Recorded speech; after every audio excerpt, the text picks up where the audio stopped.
రైతుల కోసం సాగు నీటిని అడిగితే విమర్శిస్తారా అన్న వైకాపా ఆలూరు ఎమ్మెల్యే విరూపాక్షి నిర్వహించిన సమావేశంలో ప్రజా సమస్యలపై మాట్లాడుతూ ఉంటే మైక్ లాక్కున్నారని ఫైర్ అయ్యారు. తన నియోజకవర్గానికి నీళ్లు రావటం లేదని, సమస్యను పరిష్కరించమంటే సమాధానం చెప్పటం లేదని ఆగ్రహం వ్యక్తం చేశారు విరూపాక్షి. కర్నూలు జిల్లా నుంచి మన నెత్తి మీద నీళ్లు పోతున్నాయి. మన ఆంధ్రప్రదేశ్ డిస్టిక్కి దాదాపు 44 టీఎంసీలు పోతున్నాయి, మనకు 18 టీఎంసీలు ఉన్నాయి. మీరు ఖచ్చితంగా మన కర్నూలు జిల్లాలో మేలుకోవాలని నేను చెప్తుంటే దానికి ఆయన ఆదోని ఎమ్మెల్యే గారు వచ్చి దానికి అడ్డుకొని ఇంకా అది అధికార దాహంతో ఆయన అసలు దానికి నేను అడిగిన దానికి ఆయన మాట్లాడడానికి అసలు అర్థమే లేదు. నేను అడిగిందేమి నీళ్ళ గురించి, ప్రజల గురించి అడుగుతున్నాను. ప్రజల సమస్యలు మన ఎందుకంటే మన నెత్తి మీద నీళ్ళు పోతున్నాయి. దాదాపు మనకి 80,000 ఎకరాలు నీళ్ళ పారుదల ఉంది.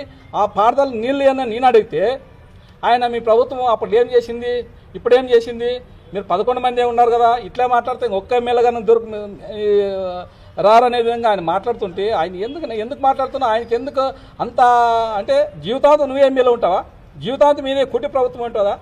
అది కానీ చూస్తాం. 11 మందే కదా క్రికెట్ టీము అయింది. ఆ క్రికెట్ టీము ఇండియాలో పోయి కప్పు గెలుచుకొచ్చింది ఆ 11 మందే. ఆ 11 మందే చూస్తాం. మీరు అంటున్నారు కదా 11 మంది, ఆ 11 మందే చూస్తాం. మీరు అధికారం దహంతో మాట్లాడేది కాదు, ప్రజల సమస్యలు మాట్లాడలేదని